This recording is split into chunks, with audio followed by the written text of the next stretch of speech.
ቦርንመዝ አመራሮች የተጫዋቾች ምልመላ አስገራሚ ነው ሲል አለን ሽረር ተናግሯል። ቦርንመዝ በኢራኦላ ስር አስደናቂ ቡድን ሆኖ እያየነው እንገኛለን። በክረምቱና በጥር ወሳኝ የሚባሉ ተጫዋቾችን አጥተዋል የሚለው አለን ሽረር የክለቡ አመራሮች ተጫዋቾችን ለመተካት በፍጹም አይቸገሩም። የተጫዋቾች ምልመላቸው አስገራሚ ነው። ከብራዚሉ ቫስኮ ደጋማ ያመጡት የ19 ዓመቱ የመስመር አጥቂ ራያን ጥሩ ጅማሮን ማድረግ ችሏል። ምስጋና ለአመራሮቹ ሲል አለን ሽረር ሐሳቡን አጋርቷል። ቶተንሃም ሆትስፐር አሰልጣኙን ማሰናበቱ ታውቋል።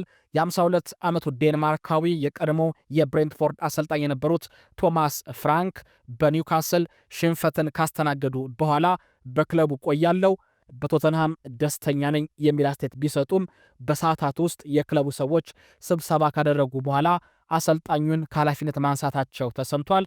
የቶተንሃም አመራሮች አዲስ አሰልጣኝ ለመቅጠር እንቅስቃሴ መጀመራቸው እንደዚሁ የተነገረ ይገኛል። አሁን ባለ ሁኔታ ጊዜያዊ አሰልጣኝ ለመቅጠር አስበዋል። በክረምቱ ግን ከቶተንሃም ጋር የተለያዩ አሰልጣኞች ስማቸው የተነሳ ይገኛል። ዣቪ አሎንሶ፣ ዣቪ ሄርናንዴዝ፣ ሮቤርቶ ዲዘርቢ፣ ማውሪሲዮ ፖቸቲኖ እና ኦሊቨር ግላስነር በእጩነት ቀርበዋል። እስከ ክረምቱ ድረስ ግን በአዲስ አሰልጣኝ በጊዜያዊ ለመቆየት እቅድ እንዳላቸው እንደዚሁ እየተነገረ ይገኛል። ባርሴሎና ነገ ምሽት ከአትሌቲኮ ማድሪድ ጋር ለሚኖራቸው የኮፓ ዴልሬ ጨዋታ የራፊናና ራሽፎርድ ለጨዋታው የመድረሳቸው ነገር አጠራጣሪ እንደሆነ የባርሴሎና አሰልጣኝ ሃንስ ዲተር ፍሊክ ተናግረዋል። ሁለቱም ተጫዋቾች ዛሬ ልምምድ አልሰሩም፣ በተለይ ራፊና ብለዋል።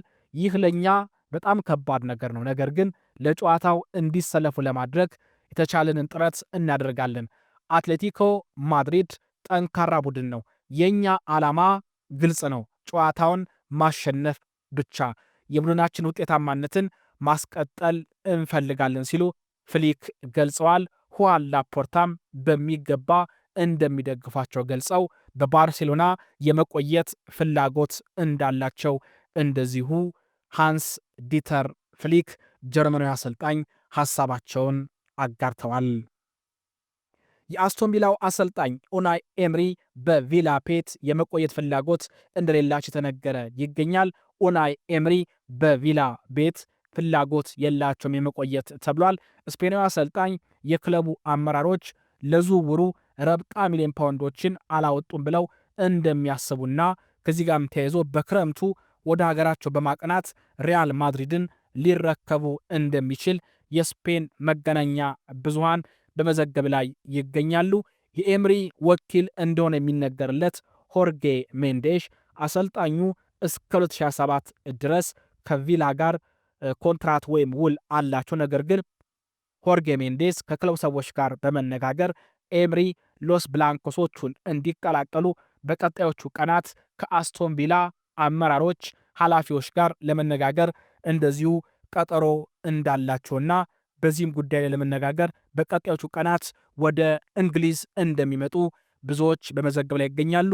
የስፔኑ ማርካ ፍሎሬንቲኖ ፔሬዝ በክረምቱ በርካታ ለውጦችን ማድረግ ይፈልጋሉ። በርካታ ተጫዋቾችም ከሪያል ማድሪድ ይለቃሉ። ምናልባትም የሪያል ማድሪድ አዲሱ አሰልጣኝ ኡናይ ኤምሪ ሊሆን የሚችልበት እድል ሰፊ እንደሆነ ማርካ በመረጃው ዘግቧል።